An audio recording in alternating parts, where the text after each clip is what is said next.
Hello friends, how are you all? I hope you all are doing well. Welcome to YouTube channel English Literature.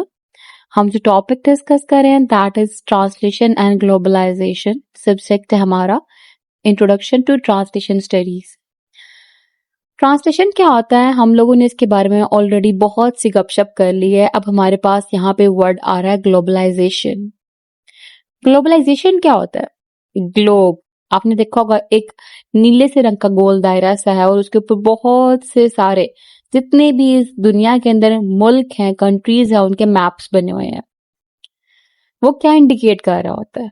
वो indicate ये कर रहा है कि ये जो एक दुनिया है, वर्ल्ड है, इस वर्ल्ड में बहुत सी कंट्रीज हैं, बहुत से कॉन्टिनेंट्स हैं, सब कॉन्टिनेंट्स हैं.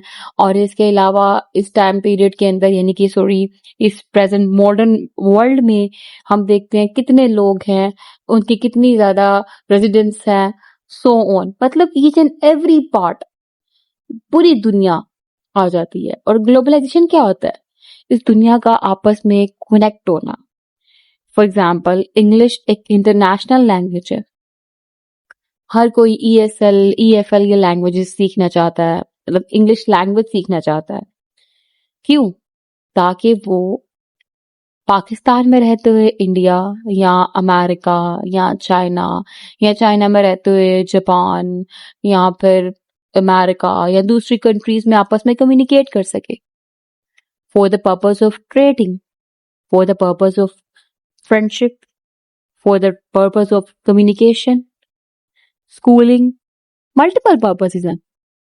ठीक, तो ये जो प्रोसेस है जिसके हम देखते हैं कि वर्ल्ड के अंदर इकोनॉमीज, कल्चर, सोसाइटीज, इनकी जो इंटरकनेक्टेडनेस जो है वो बढ़ रही है, उस प्रोसेस को हम लोग ग्लोबलाइजेशन कहते हैं.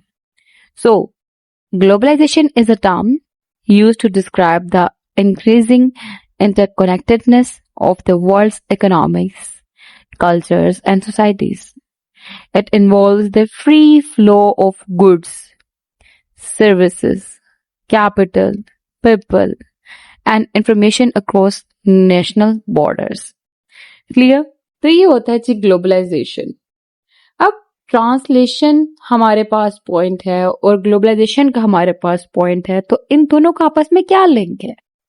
And why we are studying this topic in the subject of introduction to translation. जैसा कि आप जानते हैं कि इस दुनिया के अंदर इंटरकनेक्टेडनेस बढ़ती जा रही है, तो जैसे ही वो बढ़ रही है वैसे ही इसका ट्रांसलेशन के रोल के ऊपर सिग्निफिकेंट इम्पैक्ट है. बिजनेस की बात कर लें, ऑर्गेनाइजेशंस की बात कर लें, या इंडिविजुअल्स जो हैं उनके ऑपरेट की बात कर लें ग्लोबल स्केल के ऊपर, इन सब को एक्यूरेट और इफेक्टिव ट्रांसलेशन चाहिए. ठीक है? क्यों? क्योंकि जाहिर सी बात है, अगर कोई चाइनीज बोल रहा है तो उसके लिए हमने उसके वर्ड्स को अंडरस्टैंड करना है, तो हमें ट्रांसलेटर रिक्वायर्ड है. अब मैं उर्दू बोल रही हूँ, कोई USA या कैनेडियन का पर्सन होगा जो नेटिव इंग्लिश स्पीकर है, जिसको उर्दू नहीं आती, तो उसको ट्रांसलेटर रिक्वायर्ड है. यूट्यूब ने हमारे पास सब टाइटल्स ऑन करने का ऑप्शन दिया हुआ है. क्यों दिया हुआ है? ताकि अगर मैं बोल रही हूँ किसी पर्सन की लैंग्वेज तमिल है, उसे उर्दू नहीं आती, तो वो उसको सब टाइटल्स को ऑन करे और वो पढ़ ले. ठीक है? तो यही ट्रांसलेशन का रोल है कि ये क्या कर रहा है, कम्युनिकेशन के अंदर ईज लेके आ रहा है. और हर एक के लिए जो ट्रांसलेटर है और ट्रांसलेशंस है, ये दोनों ही नेसेसरी हो चुकी हुई हैं इस ग्लोबलाइज्ड वर्ल्ड में रहते हुए, ताकि वो आपस में कम्युनिकेट कर सके. ठीक है?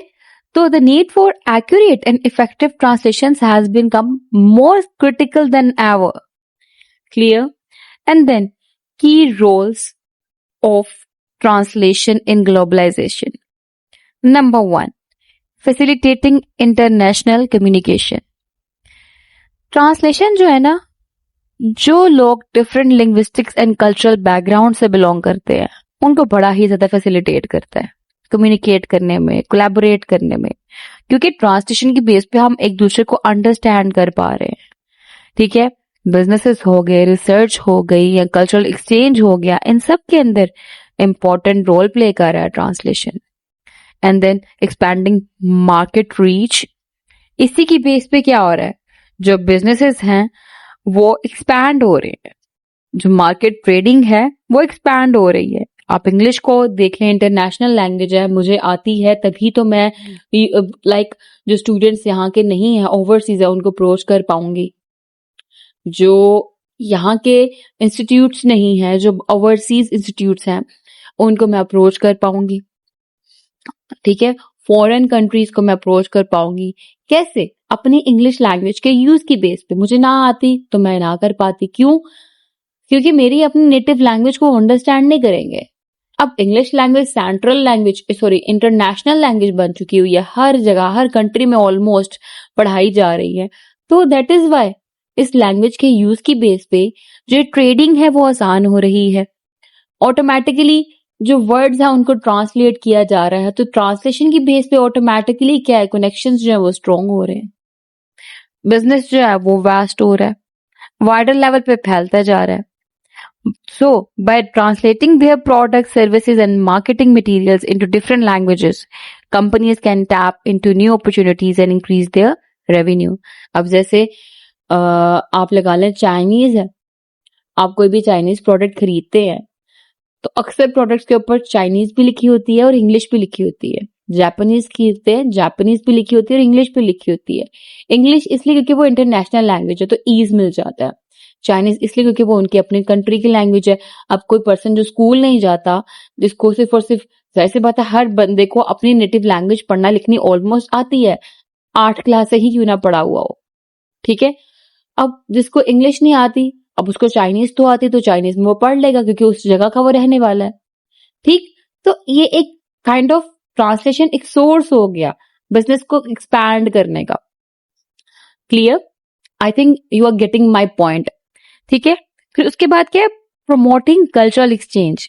ट्रांसलेशन की बेस पे हम लोग कल्चरल एक्सचेंज भी करते हैं। फॉर एग्जाम्पल, हमारे पास, हमें जर्मन कल्चर क्या था नहीं पता, गैब्रियल गार्सिया मार्क्वेस ने अपने वर्क्स लिखे, हमने उनको पढ़ा, अच्छा हाँ ये जर्मन लिटरेचर है, इनका कल्चर ऐसे होता था। क्लियर? इसी तरह से हम लोगों को नहीं पता था कि फ्रांस कैफका क्या बात करता है मेटामॉर्फोसिस में, हमने उसको पढ़ा in the form of translation, understanding हुई, अच्छा यहाँ पे मार्क्सिज्म का आइडिया है जो है वो डिस्कस किया गया है, हालांकि मार्क्सिज्म तो जर्मन लैंग्वेज में लिखा गया। ठीक, इसी तरह से लगा लें जो फारसी यानी पर्शियन लैंग्वेज की पोएम्स है, हमने उसको अंडरस्टैंड करना है तो उसको उर्दू में ट्रांसलेट किया जा रहा है, फिर समझ लग रही है। इंग्लिश लैंग्वेज भी हमें बेसिक्स से नहीं आती थी, अब हम लोगों को समझ आना शुरू हुई है। बिगिनर लेवल्स की बात की जाए, जब हम 5-6 में थे तो हम लोग वर्ड टू वर्ड ट्रांसलेशन करके पढ़ते थे, दिस ये इज है एक कैट बिल्ली, तो ट्रांसलेशन कर करके हमें आना शुरू हुई। और हम लोगों ने जब उनकी लैंग्वेज को पढ़ा तो उनके लैंग्वेज के थ्रू हम लोगों ने उनके कल्चर को अंडरस्टैंड किया। ऐसा ही है, तो कल्चरल एक्सचेंज होता है। फॉर एग्जाम्पल, मैं अगर अपने कल्चर के बारे में लिखने जा रही हूँ तो मेरा कल्चर, मैं एक बुक पब्लिश करवाई है, जब वो किसी और कंट्री का बंदा पढ़ता है तो उसको मेरे कल्चर के बारे में पता लग रहा है क्योंकि मैंने लिखा है इंग्लिश लैंग्वेज में है, इंटरनेशनल लैंग्वेज यूज करते हुए। क्लियर? तो लिटरेचर, आर्ट और दूसरे कल्चरल प्रोडक्ट्स की बेस पे कल्चरल एक्सचेंज हो रहा होता है। इससे क्या होता है, ग्लोबल ऑडियंस जो वो चीजों को ऑटोमेटिकली इजी वे में असेस कर पा रही होती है, एक्सेसिबल होती है उनके लिए चीज, आसानी से अवेलेबल हो जाती है उनके लिए चीज। तो this can help to foster understanding and tolerance between different cultures. And then spotting international cooperation. Translation is essential for international cooperation as it enables diplomats, policymakers, and researchers to communicate effectively. This is particularly important in areas such as diplomacy, humanitarian aid, and scientific collaboration. Clear? अब हम बात करते हैं challenges की.